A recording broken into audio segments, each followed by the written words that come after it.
Exterior, extreme wide shot, midday, village of quaint houses and buildings on green rolling hills, under blue skies with puffy white clouds mid-afternoon. Close up, wooden sign that says, welcome to Aberfoyle. Pan, exterior wide shot, cottage with herbs and flowers growing up to the door. Interior, computer nook, mid-afternoon. Tessa sits at the computer reading the words on her monitor. You've completed the final course on evil spells and have graduated from EWS Online. You will receive your diploma in the mail in 7 to 10 days. George enters the room. What's going on? Tessa jumps up and throws her arms around George's neck. I'm so happy I graduated from EWS Online. EWS? What's that? You never paid attention to my life. EWS is Evil Witch School Online. I'm now a full-fledged witch and you are my cat. George turns into an orange tabby cat and is confused. Yeah? George, I'm an evil witch now and you are my cat because all evil witches need a cat. Now, don't look at me with those sad eyes. This is what you get for catting around on me with all of those young college assistants of yours. Oh, don't deny it. You didn't know that I knew about all of your cute young assistants, did you? Maybe you'll pay more attention to me now. Oh no, don't fuss. You have to get used to being the cat you've always been in your heart. Get down and I'll give you a dish of cream. George jumps to the floor and follows Tessa into the kitchen. Cut to kitchen. Meow. Tessa opens the refrigerator and pours cream into a dish and puts it on the floor for George. Oh, no use trying to talk me out of it, George. I've studied long and hard to be able to cast evil spells. George looks with suspicion at the cream and then begins lapping it up. And now I'm going to make this little bird pay for all of the insults and grief they've given me over the years. Meow. Tessa stares out the window in deep thought and then seems to come to a decision. And I know where I'm going to start. Fade out. Scene 2. Fade in. Interior of supermarket 1 hour later. Tessa begins pushing a shopping cart toward the pet food aisle. Along the way, she meets Fred, who is an employee of the store and wears a blue vest. Hello, Tessa. Where have you been keeping yourself? I haven't seen you for a while. Hello, Fred. How I've been studying a lot and haven't had the time or the need to go shopping. Studying, huh? What have you been studying? Self-defense? You might say so.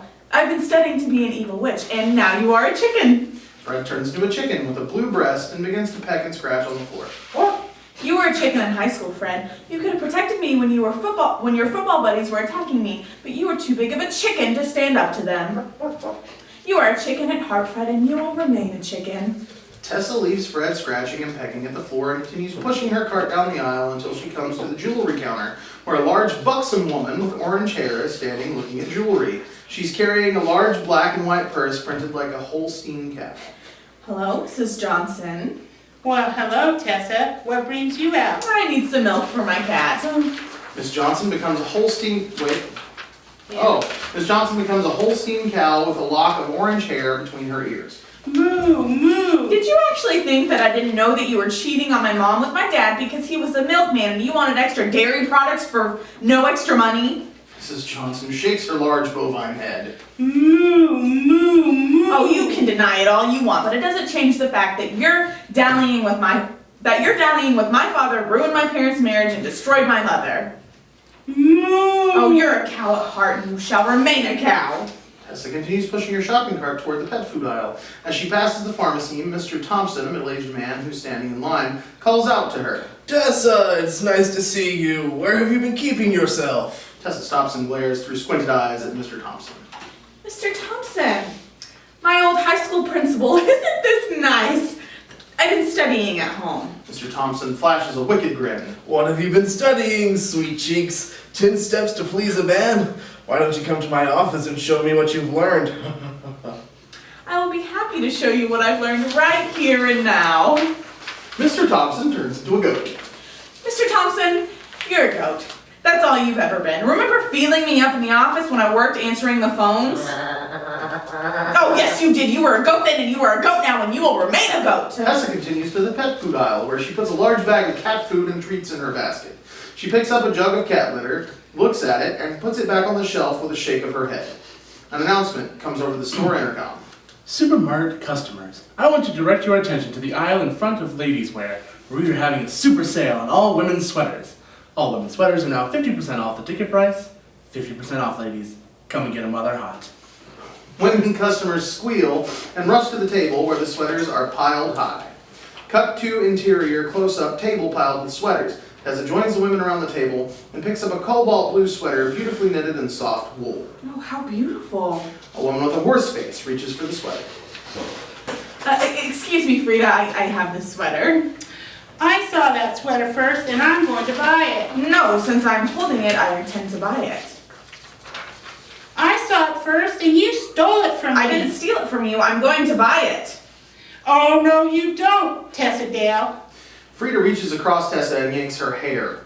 She scratches her face and snatches the sweater out of Tessa's hands. Tessa clenches her hands into fists and stamps her feet. You give me that back right this minute, Frida Jinx. A department manager steps in.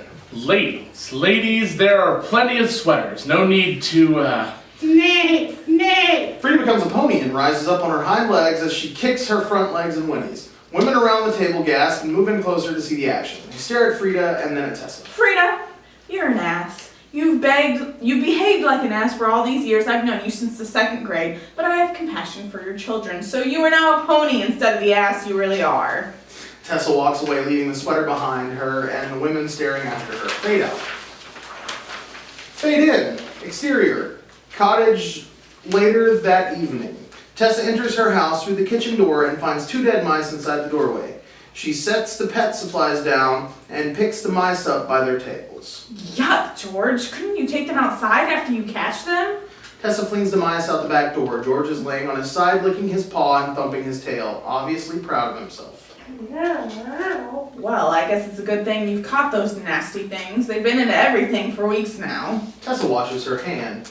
George follows her to the parlor where Tessa sits in her favorite chair. George jumps into her lap and begins purring. You know, you never tried to catch those mice when you were a man. Tessa scratches George behind the ears. You're pretty handy as a cat. Tessa strokes George's fur. You should have seen me, George. I showed the town a thing or two. When they get done cleaning the farm animals out of Supermart, no one will want to mess with me again. Fade out. Fade in. Interior bedroom. Night. Tessa is in bed asleep, tossing, turning, and moaning. Tessa cries out. No! Fade out.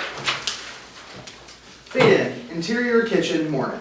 Tessa drags herself into the kitchen wearing her bathrobe and fuzzy slippers. She crosses to the coffee pot where coffee is waiting for her in the automatic coffee maker. She pours a cup, stirs cream and sugar into it, and takes a sip before sitting down at the kitchen table with a heavy sigh. George jumps up on the table. George, you really shouldn't be up on the table. You're a cat now. Tessa reaches out and strokes George's fur. He purrs and nudges her hand, holding the coffee cup, causing some of the coffee to spill onto the table. George, stop! George starts licking the spilled coffee and then looked at Tessa. Meow! You want coffee? Why not? You were a man before you were a cat. Tessa pours a half cup of coffee and adds milk. Then she sets it on the table. No, don't go manic on me after drinking that coffee, George. Tessa sits down with a heavy sigh. George looks up from lapping his coffee. Meow. I had a terrible night. Exterior, morning. Tessa's driving an old beat-up car. Cut to exterior house with porch. A young, blonde woman with a single braid sits on the porch in a rocking chair, holding a chicken with a blue breast, smoothing its feathers. Tessa pulls up in her car and steps out. The woman jumps up, and the chicken flaps to the ground as Tessa exits her car. Oh, Tessa, what brings you here? The young, pretty woman nervously fingers the end of her long braid. Hello, Jan. I just come to check on Fred. He's just fine, Tessa. Cut to exterior, blue-breasted chicken scratching and pecking in the yard. They watch the chicken for a moment. I was angry, Jan, when Look, do you want me to turn him back? Oh, don't go to so much work, Tessa. I mean, Fred was kind of a chicken when it came to standing up for himself, or even me, and he wasn't any good to me before, well, you turned him into a Jan. Tessa looks from Jan to Fred and back again. The thing is, Tessa, she eats the ticks and slugs. She rids the garden of vermin, and she lays an egg every day or so. I really can't use the eggs. So you don't want me to turn Fred back into a man? Jan shakes her head. I must warn you that if I don't turn Fred back by midnight tonight, he will remain a chicken. Jan looks at Tessa without saying a word. Okay, Jan. I've done enough. I won't go against your wishes on this. Tessa drives to the Johnson home. Cut to exterior, Mrs. Johnson, the cow, is tied to the porch railing, chewing her cud and swishing her tail. Mr. Johnson comes out to meet Tessa. Hello, Tessa. Mr. Johnson, I came to see how Mrs. Johnson is doing. Mr. Johnson places his hands on the cow's orange hair between her ears and absently scratches her ears. Bessie, she's doing fine. Well, Mr. Johnson, I lost my temper and I regret doing so. Mr. Johnson levels his gaze at Tessa and waits for her to continue. What I mean is that I've come to turn her back. No. Bessie was a bit of a cow, and she did your family wrong when she had an affair with your father. I know it destroyed your mother. She did it with the best of intentions of keeping our family in extra dairy products. But the truth is, she wasn't a very good wife or mother. Now she feeds our children and grandchildren. Okay, but surely... No. The only thing we need is a barn. I don't have anywhere to keep Bessie out of the weather. I must warn you, Mr. Johnson, if I don't change Bessie back by midnight tonight, she will remain a cow. Is that what you want? Mr. Johnson nods his head. Okay. Cut to, barn full of hay appears. My thanks, Tessa. Tessa drives into town to check on Mr. Thompson. Cut to, a goat chopping grass in the front yard. Mrs. Thompson comes to the gate. Cut to, exterior, Mrs. Thompson and Tessa. Tessa, what are you doing here? I came to check on Mr. Thompson. He's no goat. What of it? I'm sorry, Mrs. Thompson. I lost my temper and turned him into a goat. And now you're having regrets and want to turn him back. Is that right? Tessa nods her head. Well, no, thank you, Tessa Dale. You have done quite enough. I don't need you interfering any more than you have. Don't you want me to turn him back into a man? That old goat? No, he is more useful to me the way he is now. I keep a bell on him so I always know where he is, and he keeps the grass and weeds trimmed. It's like having my own personal gardener. I must warn you, Mrs. Thompson, if I don't turn him back tonight, by midnight, he will remain a goat. Mrs. Thompson shrugs her shoulders and crosses her arms over her chest. Surely there's some way I can repay... Nope. Okay, goodbye then. Tessa returns to her car and drives to the home where Frida lives with her husband and children. Cut to, long shot, Pony, Frida, is tied to a fence and children are bathing her with a pail of soapy water and a sponge. They're laughing and shouting while doing so. Frida's husband meets Tessa's gaze at the gate. Hello, Miss Tessa. What brings you here on this lovely day? I've come to see how you and your family fare now that Frida is a pony. Frida's husband scratches his whiskers with nervous energy. We're doing well. The children always wanted a pony, and they seem to enjoy having their mother at their beck and call. It must be tiresome having to do all the chores yourself and take care of the children. Not at all. The children are so happy to have a pony that they pitch in with the daily chores. They take very good care of their mother. They bathe her, feed her, and even scoop up her poop. They love to ride her around the yard. Well, the thing is, I regret losing my temper the way I did and disrupting your family in this way. I'm here to turn Frida back into a woman. No, I don't want to violate your conscience, but she is more useful as a pony. It's her fault that you lost your temper. She doesn't need that sweater. She already had 2. Who needs more than 2 sweaters? I don't want you to go against your principles, but leave her as she is. Frida, the pony, whines and rears up, pawing the air with her hooves in the direction of her husband and Tessa. She pulls on her tether and bares her teeth. Her oldest child, an adolescent male, calms her down. Tessa looks at Frida and then at her husband. I don't think she agrees with you. No matter. This is how it must be. Her children are happier than they ever have been, and so am I. Tessa shrugs her shoulders, and a stable full of hay appears where an old shed once stood. Then she turns and walks back to her car, shaking her head. I don't understand these people. Tessa drives away. Fade out.